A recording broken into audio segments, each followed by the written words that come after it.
प्रातः क्लास चल रहा था 16/11/1968 चौथी पेज की एकदम मध्य आदि में बात चल रही थी।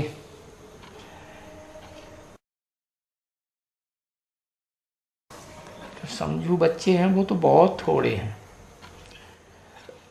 बाकी तो बहुत हैं जो कहते हैं सर्वव्यापी है, कुत्ते में है, बिल्ली में, ठिक्कर बित्तर।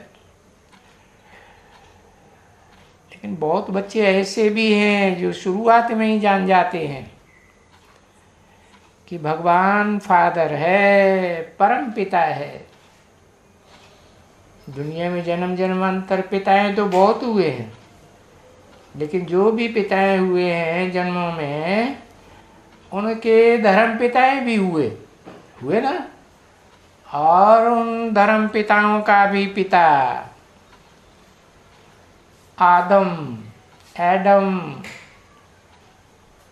आदिनाथ कहा जाता है ना अलग अलग संप्रदायों में। और उसका भी बाप परम पिता। परम पिता माने जिसका कोई पिता न हो, ऊंचे से ऊंचा पिता।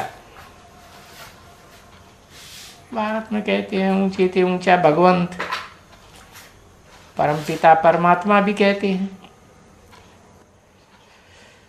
तो जबकि उनको परम पिता कहते हैं तो निराकार समझ करके कहते हैं। जब उनको पिता कहते हैं तो बच्चे जरूर जानते हैं कि पिता है तो बच्चे जरूर होंगे।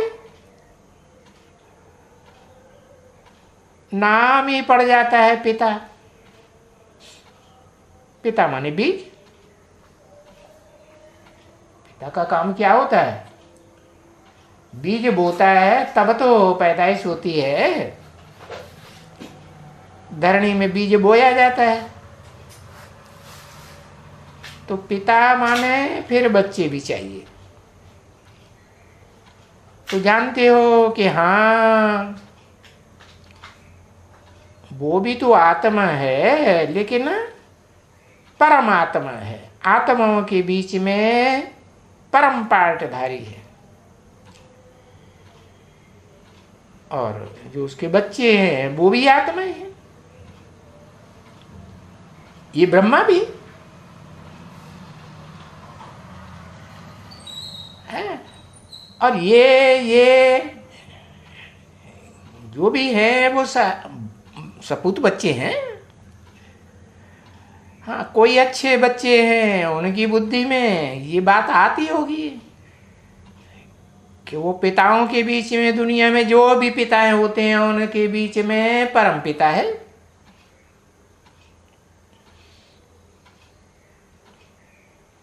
तभी कहेंगे कि भाई भाई वो परम पिता है और हम आपस में आत्मा आत्मा भाई भाई हैं। अभी तो इस दुनिया में भाई भाई की बात ही निकल गई। ब्रदरहुड की बात ही निकल गई। फादरहुड हो गया। आत्मा सो परमात्मा। अब कहते हैं मुख से परम पिता परमात्मा, और कहते हैं आत्मा आत्मा भाई भाई। हिंदू मुस्लिम सिख ईसाई सब आपस में भाई भाई।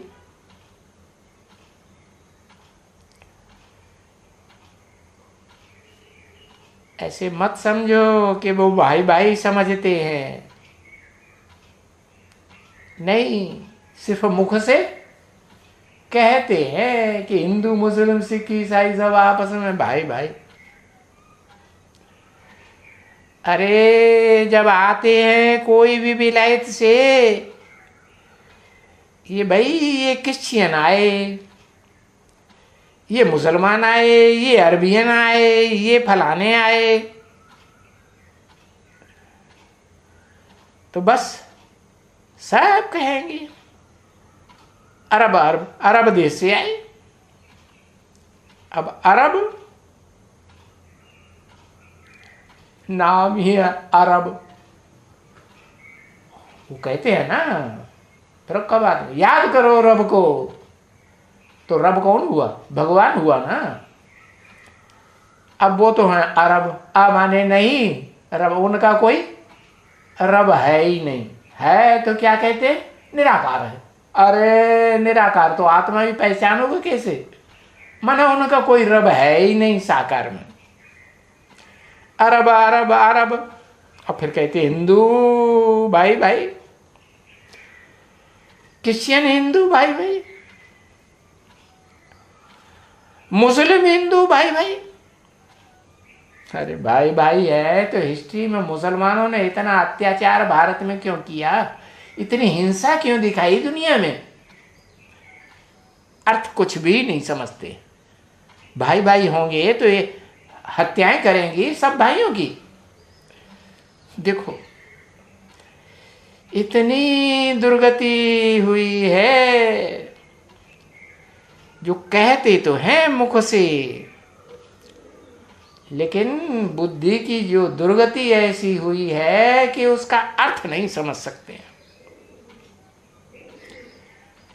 नहीं तो भाई भाई तो हैं, ये राइट बात है, परंतु भाई भाई तो जरूर बाप भी एक होना चाहिए। सो नहीं, मुसलमान कहेंगे हमारा मोहम्मद बाप धर्म पिता, इस्लामी कहेंगे अरबियन से कि हमारा तो इब्राहिम पिता, क्रिश्चियन कहेंगे क्राइस्ट पिता। तो जब पिताएं अलग अलग हैं तो भाई भाई हुए आपस में कैसे हुए हैं? अरे बाप कह करके मिट्टी में मिलाई दिया,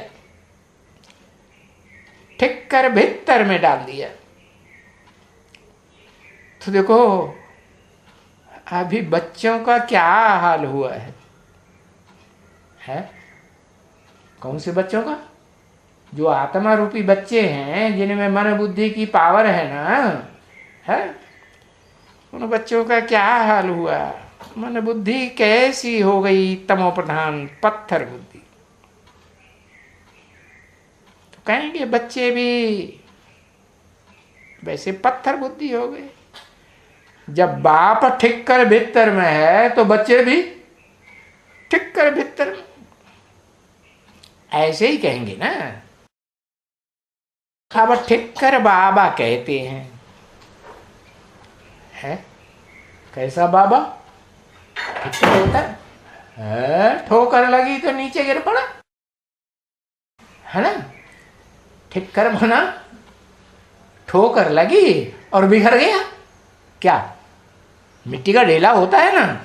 नहीं होता है। हाँ, उसको ठोकर लगाओ तो क्या होगा? बेघर जाएगा।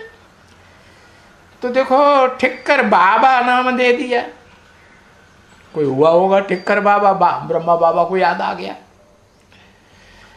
अब ब्रदर्स एंड सिस्टर्स से भी अगर तुम आत्मा समझो है, तो कोई शरीर तो नहीं है आत्मा को। आत्मा तो बिंदु निराकार। शरीर नहीं है आत्मा को, तो आत्मा भाई भाई हुई या भाई बहन हुई? भाई भाई हुई। तो फिर पूरा एकदम कहेंगे कि आत्मा अभिमानी है। अगर अपन को आत्मा समझे, आत्मा के स्वरूप को समझे कि आत्मा एक छोटी सी बिंदी है, अणुरूप है, सितारा मिसल है, तो कहेंगे आत्मा अभिमानी। अब जब देही अभिमानी माना ही आत्मा नहीं समझते हैं, क्या याद आता है?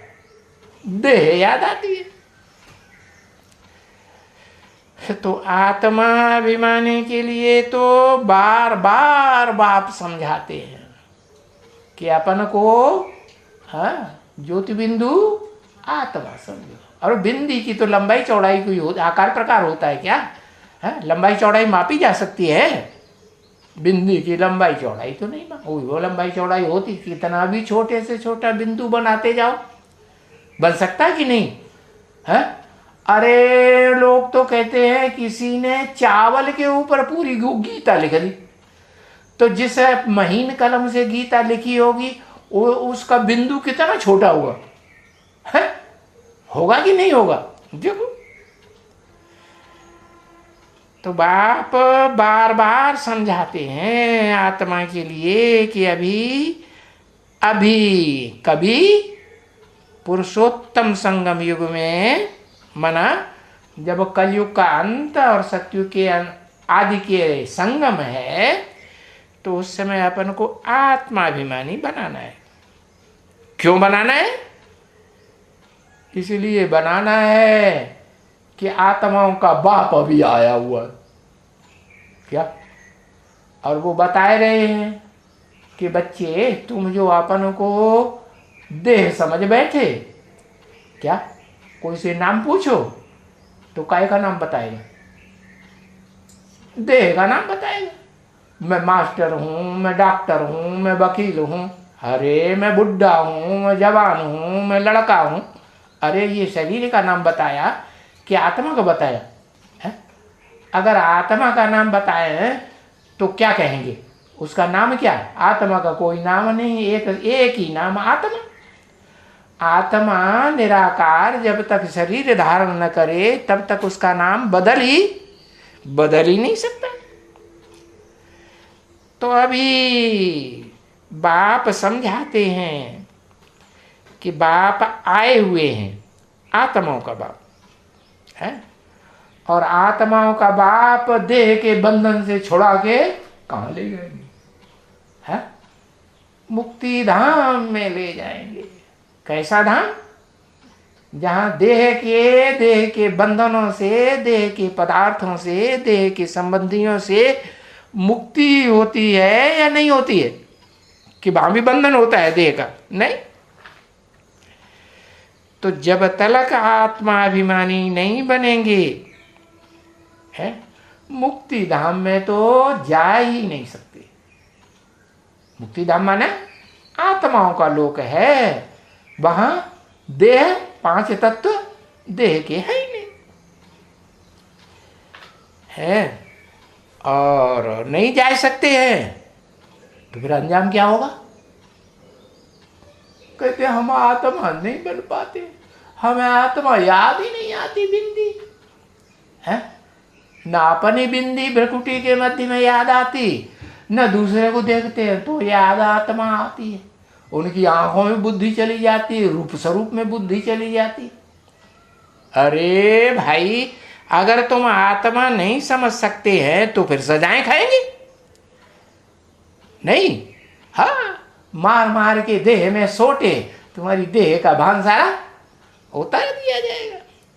सजा खाए खाए करके फिर जाना तो सभी को जरूर है। क्या? इस सृष्टि रूपी रंगमंच पर ऐसी कोई देवात्मा नहीं बचेगी, कोई भी मनुष्य आत्मा ऋषि मुनि की नहीं बचेगी, या कोई भी असुर राक्षस की आत्मा भी नहीं बचेगी, कोई प्राणी मात्र की भी आत्मा नहीं बचेगी। सब क्या करेंगे? वापस जाएंगे नहीं, आत्मा के लोक में जाएंगे, लेकिन जो आत्मा समझ करके जाएंगे। तो आत्मा समझना, ये समझना करना मनुष्य का काम है कि राक्षसों का, जानवरों का काम है? मनुष्य का काम है। इसलिए इसको कयामत का समय कहते हैं। किसको? हाँ, कयामत। कैसी मत? अरे तुम कयामत पर चले थे, है, देहधारियों की मत पर चले थे कि निराकार भगवान इस सृष्टि पर आया हुआ है और वो निराकार आप समान बनाता है, जिसमें आता है मुकर्रर रथ में तो उसको भी आप समान बनाता है। तो उसकी मत पर चले थे या देहाभिमानी सांडों की मत पर चले थे? गुरु गोसाइयों की मत पर चल, किसकी मत पर चलते हैं? समय अभी कौन सा है? इस समय के ऊपर कंट्रोल किसका है? समय माने काल है। हाँ, तो काल कहते हैं ना, काल खा जाएगा अभी काल आया हुआ है, कालों का काल, महाकाल आया हुआ है। अभी है कयामत का समय, पक्का पक्का समझ लो। क्या मत लेनी है? एक महाकाल की मत पर जो चले होंगे है वो जरूर मुक्ति धाम में आसानी से चले जाएंगे। कि सजा खा के जाएंगे? आसानी से जाएंगे। तो सेग्रीगेशन रहे, हिसाब किताब चुकतू करो, ये भी समझते हो कि हिसाब किताब बरोबर सबको चुकतू जरूर होना है। क्या हिसाब किताब? अपने पूर्व जन्मों का अच्छे बुरे कर्मों का हिसाब किताब है ना, वो क्लियर करना पड़ेगा कि नहीं करना पड़ेगा? हाँ, करना पड़ेगा। किनको जो वहां मुक्ति धाम में जाएंगे उनको करना जरूर। महाकाल गुप्त हो गया, दिखाई नहीं पड़ता महाकाल। अरे जब तक महाकाल को नहीं पहचाना है तो यही कहेंगे कि गुप्त हो गया, हमें नहीं दिखाई पड़ता, है ना? हाँ, फिर तो मनमानी करते रहेंगे। क्या महाकाल की सेवा में आएंगे कि भ्रष्टाचारियों की सेवा करेंगे? किसकी सेवा करेंगे? भ्रष्टाचारियों की सेवा करते रहेंगे। हाँ?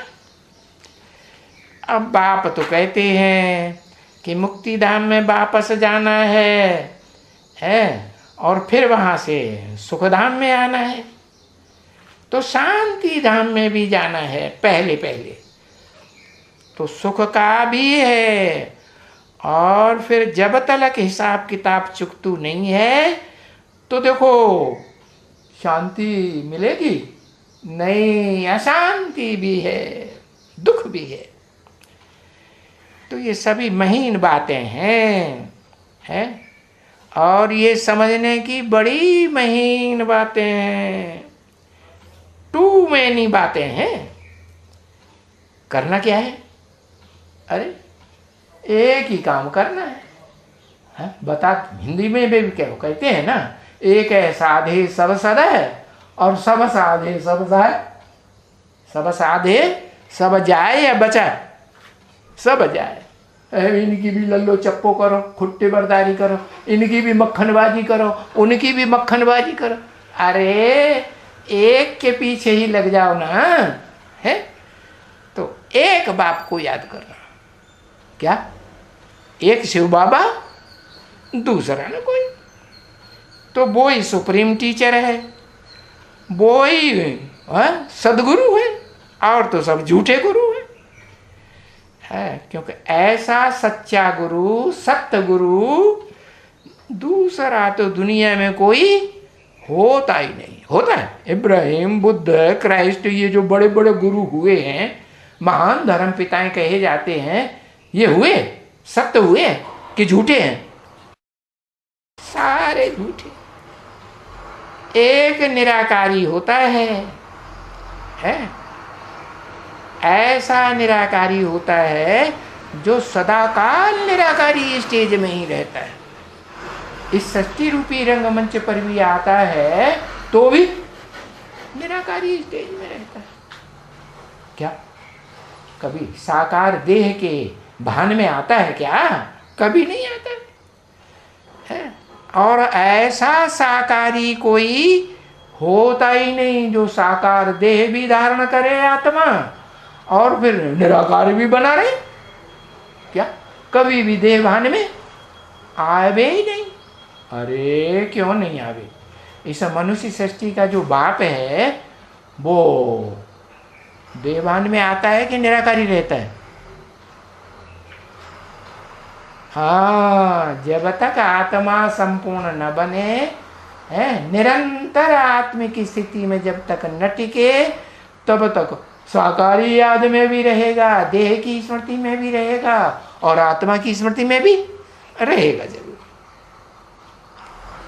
तो जब निराकारी होता है तो जब निराकारी बन जाएगा सदा काल के लिए, तो साकार होता ही नहीं। देखो है। इनको भी कभी नहीं कहते हैं, किनको है कि बाप भी है, टीचर भी है, गुरु भी है। सुप्रीम बाप है, सुप्रीम टीचर है और सच्चा गुरु है। कोई कहते हैं? कोई नहीं कहते, ऐसे गुरु कोई है ही नहीं। एक कोई कहा जाता है। अच्छा, जो सच्ची बातें हैं वो तो बाप ने सब सुनाई दी, अब और क्या सुना लें। बाप ऐसे ही कहते हैं ना, अरे बहुत क्या सुनाऊं है। गीता में भी ऐसे ही कहा है, बहुत सुनने से क्या फायदा, एक ही बात पक्की करो, मन मना भव मध्याजी भव है। मेरा जो दिल है जिसके ऊपर, उसमें, उस दिल में तू भी समा जा। किसने बोला? किसने बोला? हाँ, शिव ने बोला, ऊपर वाले ने बोला, जो सबसे ऊपर। परमधाम में भी सबसे ऊपर रहता है कि बीच में रहता है कि नीचे रहता है? परमधाम में भी सबसे ऊपर। तो सबसे ऊपर वो निराकार है, जो सदाकाल निराकार है, सदा शिव कहा जाता है। वो कहते हैं कि मेरा जो दिल है ना, हा? मेरा लगते जिगर है ना, उस जिगर में, उस मेरे दिल में समा जाए। और जब उसमें समा जाएगा तो फिर जो भी कर्म करेगा किसके लिए करेगा? मेरे लिए, मेरे दिल के लिए ही करेगा। जिससे मेरे दिल को खुशी हो वो ही कर्म करेगा। वो चोरी चकारी डकैती धमपटाई है, ये कर्म नहीं करेगा। उठते बैठते चलते, घर में बाहर में, सबको यही बताते रहो। क्या क्या बताते रहो? कि बेहद के बाप को याद करो। कौन सा बेहद का बाप है? उसका कोई नाम रूप है? हाँ, उसको ये नहीं कहेंगे शिव बाप को याद करो। शिव है सिर्फ बिंदु का नाम, निराकार का नाम। वो जब तक बिंदु है तो उसका नाम बदलता ही नहीं, और जब वो किसी साकार तन में प्रवेश करता है तो उसका नाम बदल जाता है। तो बताया कि संगठित चौमुखी ब्रह्मा में प्रवेश करता है तो नाम ब्रह्मा, और जब 5 मुख वाले मुख होंगे तो शरीर भी तो 5 होंगे। हाँ, तो उन 5 को जो संगठित कर लेता है, क्या अपने संगठन में बांध लेता है, वो पंचमुखी ब्रह्मा जो है वो पंचमुखी ब्रह्मा भी कहा जाता है, पंचमुखी महादेव भी कहा जाता है। महादेव जिसको कहते हैं वो तो सबसे ऊंचा है इस षष्ठी रूपी रंगमंच पर पार्ट बजाने वाला है। तो उस बाप को याद करो। सबसे ऊंचा कैसे बन गया? कि उसमें तीसरा नेत्र, जिसे शिव नेत्र कहते हैं ना, वो भी प्रवेश है। तब कहा जाता है महादेव। क्यों? 2 का शरीर नहीं है। हाँ, वो महादेव कहा ही तब जाता है देवताओं का बाप, सब देवताओं का बाप, 33 करोड़ देवताओं का बाप। जो 16 कला संपूर्ण बनते हैं उनका भी बाप। तो जब उनका सबका बाप बनता है तो एकदम निरंतर निराकारी आत्मिक स्टेज में स्थिर हो जाता है? तो 2 आत्माएं हुई उसमें कि एक आत्मा हुई? 2 आत्माएं हैं, लेकिन है वो देह के आधार पर एक ही बाप है। क्या? अरे जब निराकारी निर्विकारी निरहंकारी बन जाएगा तो आत्मा पवित्र बन जाएगी, बीज पवित्र बन जाएगा, तो शरीर कैसा बनेगा?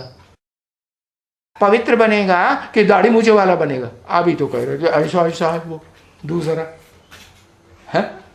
जब वो पवित्र बन जाता है तो शरीर भी कंचन काया, कैसी काया? ऐसी काया बन जाती है कि जिसमें कोई रोग शोक नहीं रहता। कोई रोग शोक नहीं रहेगा तो ये दाढ़ी मूछ के बाल भी है रहेंगे नहीं। लेकिन जैनी जो साधु हैं वो क्या करते हैं? वो दाढ़ी मूछ के बाल एक एक करके उखाड़ देते हैं, कहते हैं हम तो साधु बन गए, हमने इंद्रियों को साध लिया। ऐसी ऐसी उल्टी बातें उठाई हुई हैं। कन्याओं माताओं को भी जबरदस्ती करते हैं, है?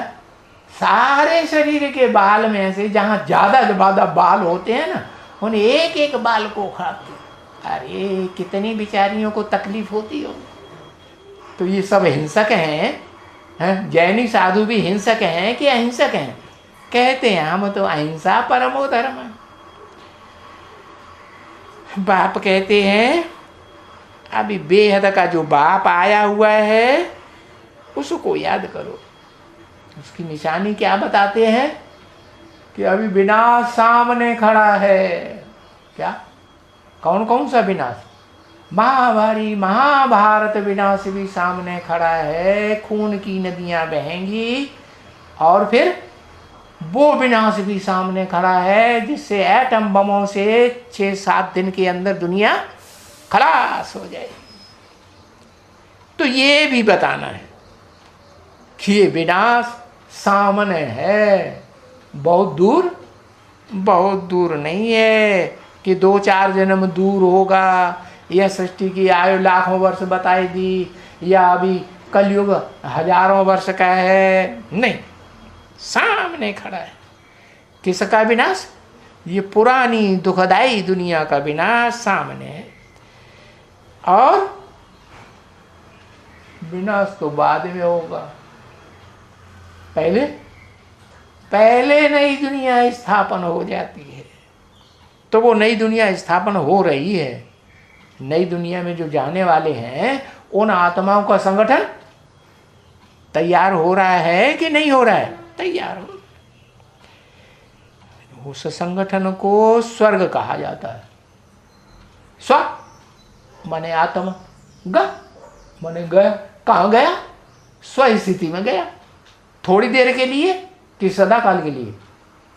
सदा काल के लिए स्व स्थिति में गया। तो देखो अभी ऐसा स्वर्ग है जहां सदा काल के लिए, जन्म जन्मांतर के लिए, कम से कम 21 जन्मों के लिए है। स्वर्ग देता कौन है?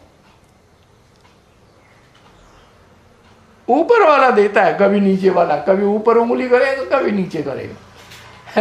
हाँ, जो स्वर्ग देने वाला है वो तो जब तक 60 रूपी रंगमंच पर मौजूद न हो तो देगा कैसे?